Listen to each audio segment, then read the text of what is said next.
Hello दोस्तों, नमस्कार। बेहतरीन स्टडी विथ अनुराग पर आप सबका स्वागत है। आज हम एसआई हिंदी एसआई हिंदी पढ़ेंगे और इसमें व्याकरण पढ़ेंगे। आइए हम लोग सिलेबस देखते हैं। सिलेबस में हमारे हिंदी पाठ्यक्रम में यूपीएसआई भर्ती 2025 इसमें लिखा है संज्ञा, सर्वनाम, विशेषण, क्रिया, काल, वचन, लिंग, कारक, उपसर्ग, प्रत्यय, संधि, समास, ये पूरा है। और अपठित गद्यांश भी है। साथ में अलंकार, 4 अलंकार है तो बहुत सारे अलंकार, लेकिन यहाँ पर केवल 4 अलंकार आपको पढ़ना है। उपमा, रूपक, अनुप्रास और यमक अलंकार। साथ में रस, रस में यहाँ पर हमने लिख दिया है श्रृंगार रस। ये अशुद्ध लिखा क्योंकि आपके वाक्य और वर्तनी शुद्धि दिया है, तो शुद्ध रूप से श्रृंगार ऐसे लिखा जाएगा। वीर, करुण, हास्य, बस 9 रस होते हैं, लेकिन हम लोग को केवल 4 रस ही पढ़ना है। छंद भी केवल मात्रिक छंद पढ़ना है, दोहा और चौपाई। इसके अलावा आइए हम व्याकरण पढ़ने जा रहे हैं। तो व्याकरण में सबसे पहले व्याकरण ही शब्द को हम समझ लेते हैं कि व्याकरण शब्द में क्या उपसर्ग है, प्रत्यय है और धातु कौन से है, क्योंकि आपके इसमें प्रत्यय और उपसर्ग दिया हुआ है। प्रत्यय और उपसर्ग दिया हुआ है, तो इसको भी समझते चलते हैं। देखते हैं व्याकरण शब्द। व्याकरण व्याकरण शब्द कैसे बना है? व्याकरण शब्द में 2 प्रत्यय लगे हैं। कितने? 2 प्रत्यय लगे हैं। एक है बी प्लस आंग प्रत्यय, आंग आंग प्रत्यय प्लस प्लस क्री धातु है। धातु को हम इसमें करणी में लिखते हैं क्री धातु। और एक प्लस एक क्या है आपका लुट प्रत्यय है। लुट प्रत्यय, इन 4 शब्दों से मिलकर हमारा व्याकरण बना हुआ है। जैसे बी और ये दोनों क्या है? उपसर्ग है। उपसर्ग। क्री क्या है? धातु है, धातु। और ये प्रत्यय है, प्रत्यय। अब अगर कोई व्याकरण में पूछता है कैसे बना है, तो इसमें 2 उपसर्ग हैं, बी प्लस आंग, 2 उपसर्ग से मिलकर के बना है। और क्री धातु लुट प्रत्यय से।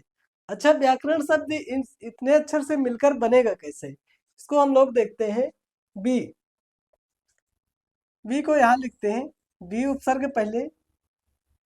और व्या कैसे शब्द बना, पहले हम व्या को देख लेते हैं। इसमें व्या शब्द को देख लेते हैं। इसको ये कैसे बना, करण को फिर बाद में देखेंगे। इसमें बी प्लस आंग, इन दोनों को हम जोड़ते हैं। अच्छा, संस्कृत के नियम के अनुसार वर्णों का लोप होता है। संस्कृत में वर्णों का लोप होता है, तो सबसे पहले हम इसमें आंग का लोप कर देते हैं। आंग शब्द का लोप कर देते हैं। अब इसमें बचेगा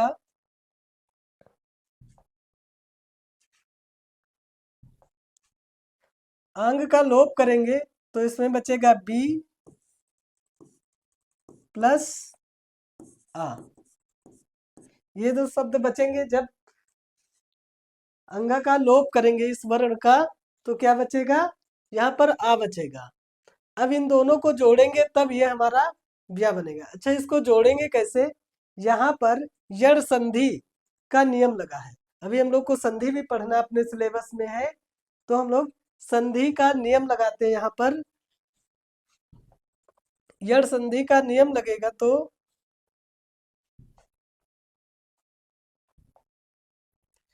यड़ संधि के नियम के अनुसार यड़ संधि का यड़ संधि है यण संधि। इसका सूत्र होता है, सूत्र क्या है संस्कृत में, इको यणच।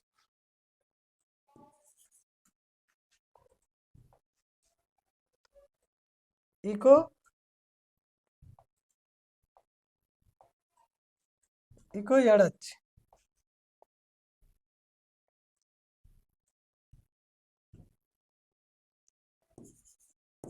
इको यणच।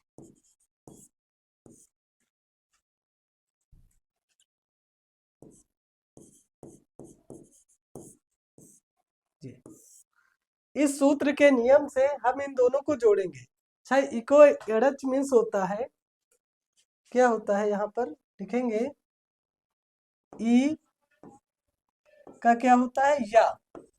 ई का या हो जाता है, ऊ का वा, और री का रा, इसमें हलंत लगा हुआ है, और री का री, ये बनते हैं। तो हमारे इसमें बी है। अगर हम किसी स्वर से, किसी व्यंजन से स्वर को अलग करते हैं तो उसमें से जो स्वर व्यंजन बचता है वो आधा हो जाता है। जैसे इसमें से हम बी से इन स्वर निकाल रहे हैं तो यहाँ पर आधा व बचेगा, और व बचेगा,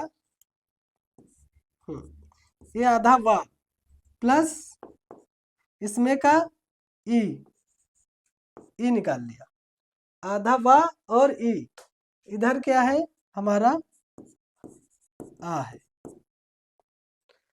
इधर आ है। जब इन दोनों को जोड़ेंगे तो इसको व के ई के स्थान पर क्या प्रयोग करेंगे, या, आधा या।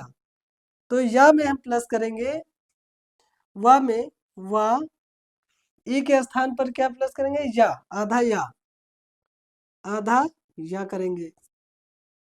अब ये बना प्लस बड़ा आ। अब इन दोनों को फिर जोड़ेंगे, क्या है, जब आ, बड़ा आ को या में जोड़ देते, व्यंजन में जब बड़ा आ है तो हम जोड़ेंगे तो यहाँ पर बनकर तैयार होगा हमारा ब्या। ये है, इसको इसमें जोड़ देंगे, बड़े आ का मात्रा लगेगा, ये पूरा हो जाएगा, ये हमारा बनकर के ब्या तैयार हो गया। ब्या बनकर के तैयार हो गया, ये ब्या शब्द बन करके तैयार हो गया। अब हम देखते हैं, अभी तो 50% ही बना, क्योंकि अभी करण बनना बाकी है। अब इसको हम दूसरे पेज पे देखते हैं, करण शब्द कैसे बना। अब इसमें याद रखना, क्री धातु लुट प्रत्यय से करण बना है, क्योंकि दो शब्द से तो क्या बना है, वर्ण से बी उपसर्ग और आंग उपसर्ग से ब्या बना है। दूसरे पेज पे देखते हैं, यहां पर देखो करण, करण। अब करण शब्द बनेगा क्री धातु, क्री धातु प्लस लुट प्रत्यय से,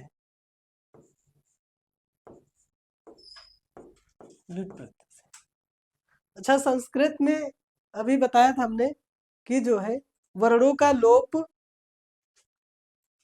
हो जाता है, तो इसमें क्या है, इसमें ला का लोप हो गया और टा का लोप हो गया। अब इधर क्या बचेगा, यू बचेगा। इस ला को, आधे ला को और टा को लोप कर दिया तो बचा यू। फिर क्री में का, क्री शब्द बना है का, आधा का प्लस री, री मिल करके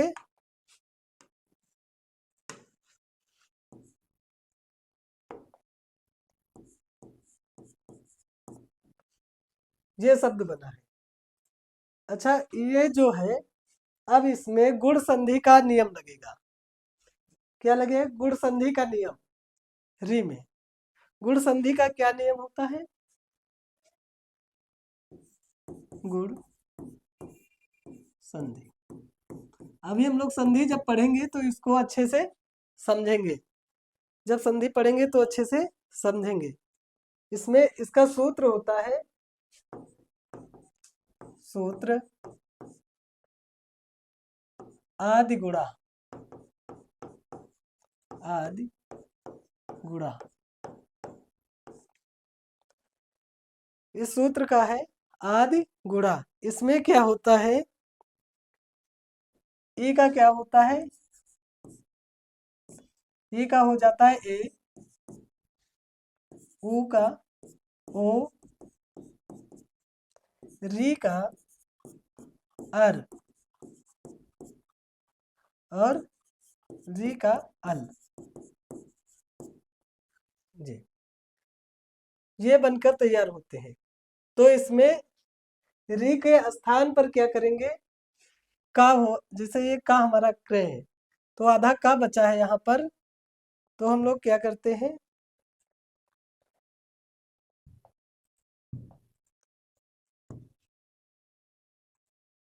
का इसको ऐसे ही रहने देते हैं आधा का।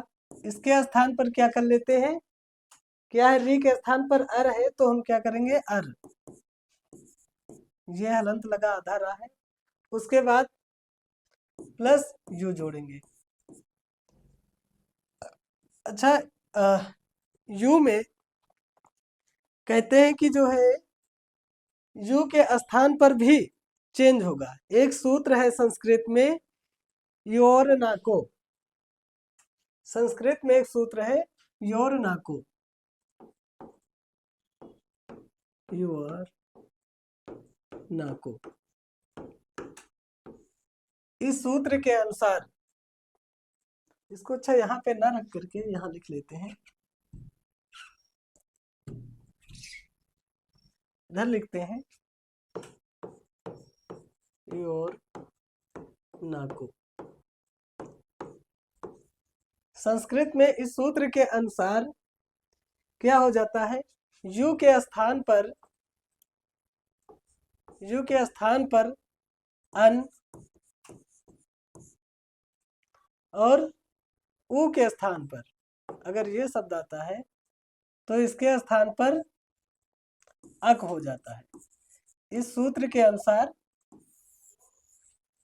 संस्कृत में ये सूत्र है, इस सूत्र के अनुसार क्या हो जाता है, यू के स्थान पर अन और ऊ के स्थान पर अक, तो हम इसके स्थान पर क्या कर देते हैं, अन का प्रयोग करें। यू है, यू के स्थान पर क्या हो गया, अन का प्रयोग कर लिए, अन का प्रयोग हो गया। इधर बचा क्या, का में ये अभी इससे स्वर बाहर किया गया है तो आधा का बचा है, जब इसमें आ जोड़ेंगे तो ये पूरा हो जाएगा, ये का पूरा हो गया। अब बचा ये रा को हम लिख लेते हैं यहाँ पे, अभी आधा रा है, बस इस आ को इसमें जोड़ेंगे तो ये भी पूरा हो जाएगा। अब इसमें ये ना बचा तो ना को भी इसमें जोड़ लिया, अब ये हमारा क्या बन के तैयार हो गया, करण। करण शब्द बन गया, लेकिन अभी करण शब्द नहीं बना। अच्छा, करण शब्द बनाने के लिए संस्कृत में एक नियम है, करण शब्द बना है यहाँ पर, इसको हम पेज लेते हैं नया, ये करण शब्द है।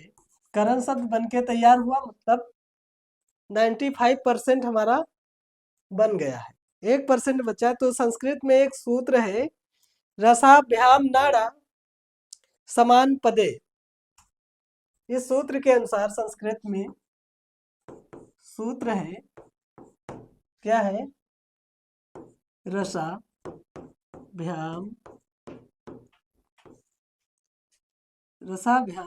ना रा समान पदे, समान पदे। कहते कि रा और सा अगर कोई एक समान पद में आता है तो ना के स्थान पर रा हो जाता है। जैसे कि इसमें देखो, ये एक ही पद में आया है रा और ना, रा शब्द आया है, रा हो या सा हो, ये वाला मूर्धन्य सा बोलते हैं इसको, तो इसमें आया, तो इसके बाद इसमें देखो रा के ना के स्थान पर हम रा कर देते हैं, तो ये क्या होगा, का र, ये बनकर इस सूत्र के अनुसार ये तैयार हो गया करण। और ब्या हम लोग पहले बनाए थे, तो इसमें व्या जोड़ देते हैं तो बनकर तैयार हुआ हमारा क्या, व्याकरण। व्याकरण के बारे में समझ में आ गया कि कैसे शब्द, व्याकरण शब्द बना हुआ है। और ये अच्छा व्याकरण शब्द बना है तो ये व्याकरण शब्द का लिंग क्या होगा, प्रत्यय हम लोग को पता चल गया, इसका लिंग होगा नपुंसक लिंग। जितने भी प्रत्यय लुट प्रत्यय से शब्द बनेंगे वो सब क्या होंगे, नपुंसक लिंग के होंगे। तो हम लोग का क्या है, अच्छा इसके रूप धातु रूप भी चलते हैं, सिलेबस में होगा तो पढ़ाएंगे इसको। अभी केवल व्याकरण शब्द देखिए। अब इसका प्रत्यय यानी बी प्लस आंग और क्री धातु और उपसर्ग में क्या बताया, बी प्लस आंग, दो उपसर्ग है, क्री धातु है और लुट प्रत्यय से मिल करके हमारा ये व्याकरण शब्द बना है। तो आज हम व्याकरण शब्द के बारे में, अच्छा व्याकरण का अर्थ क्या होता है, सब लोग कहते हैं व्याकरण का अर्थ बताइए। तो व्याकरण का अर्थ हम लिखेंगे शब्दों का निर्माण करने वाला, शब्दों का निर्माण करने वाला या शब्दों की उत्पत्ति करने वाला। हम लोग व्याकरण की एक परिभाषा लिख लेते हैं।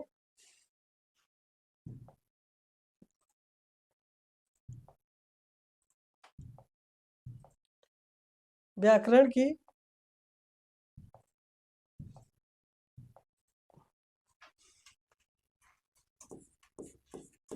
व्याकरण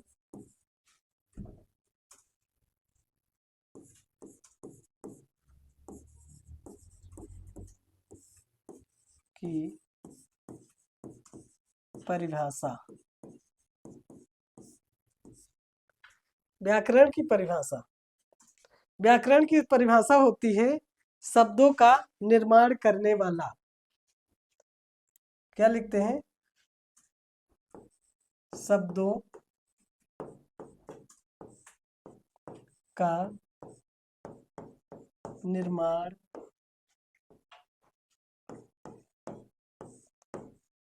करने वाला,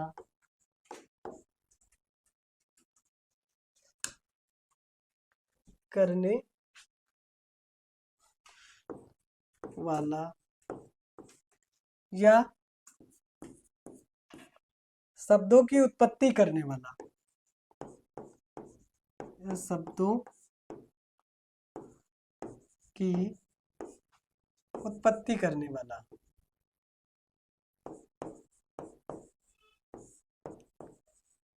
उत्पत्ति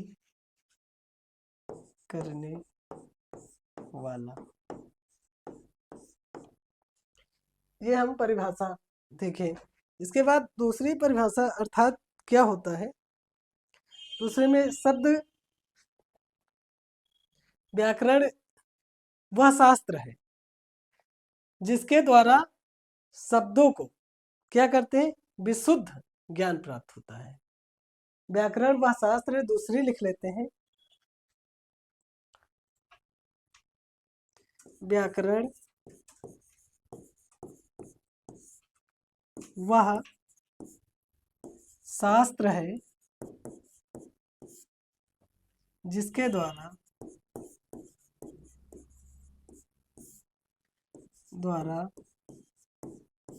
जिसके द्वारा विशुद्ध ज्ञान प्राप्त होता है, विशुद्ध ज्ञान, विशुद्ध ज्ञान होता है।